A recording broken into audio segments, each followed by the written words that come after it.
Геморрой ересектер арасында ауырсыну дискомфорт сезімімен жүретін жиі таралған ауру. 10 адамның біреуі өмірінде геморройды басынан өткізген. Бүгін сіздерге пайда болу себебі және одан тез құтылу жолдары туралы айтамын. Біздің каналға тіркеліп, бізбен бірге болыңыз. Геморрой дегеніміз тік ішек ауруы. Тік ішектің төменгі бөлігіндегі веналық түйінде және венаның кеңеюі. Геморройдың түрлері: ішкі сыртқы геморрой түйіндерінің төмен түсуі және тромбоздық геморрой. Сізде немесе жақындарыңызда геморрой болды ма? Осы кезде қандай ем қолдандыңыз? Комментарияға жазып қалдырыңыз.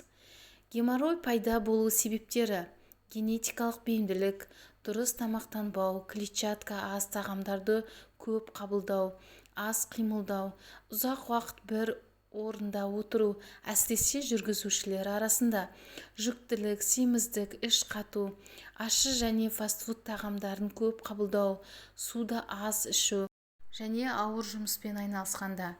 Белгілері: қан аралас нәжіс, анус аймағында түйін пайда болу, ауырсыну және қышу. Геморройдан құтылу жолдары: бірінші, дұрыс тамақтану. Клетчаткаға бай көкөністер, жеміс-жидектерді көбірек қабылдаңыз. Себебі олар нәжістің консистенциясын жұмсартады. Дәріханадан клетчатка псилиум алып қолдануға болады. Псилиум іш қату кезінде жақсы көмектеседі. Іш қату кезінде нәжіс тығыз болғандықтан геморрой қайта-қайта қанап, жазылуы қиын болады. Іш қату мазаласа, каналдағы ссылкамен өтіп, видеоны көріңіз. Таңертең аш қарынға және тамақтанудан 30 минут алдын 1 стакан жылы су ішіңіз. Күнделікті 1,5-2 литр су ішу ағзаға өте пайдалы. Күнделікті жеңіл жаттығулар жасаңыз. Кокос майы геморройға жақсы көмектеседі.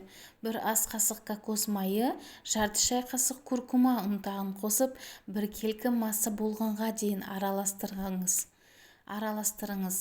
Қабынған аймаққа мақта дискісіне жағып қойыңыз. Суға кокос майы немесе ромашка қосып ванна қабылдаңыз.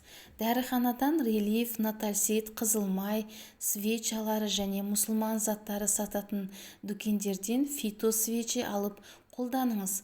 Құрамында каротимин бар фитосвечи жақсы көмектеседі.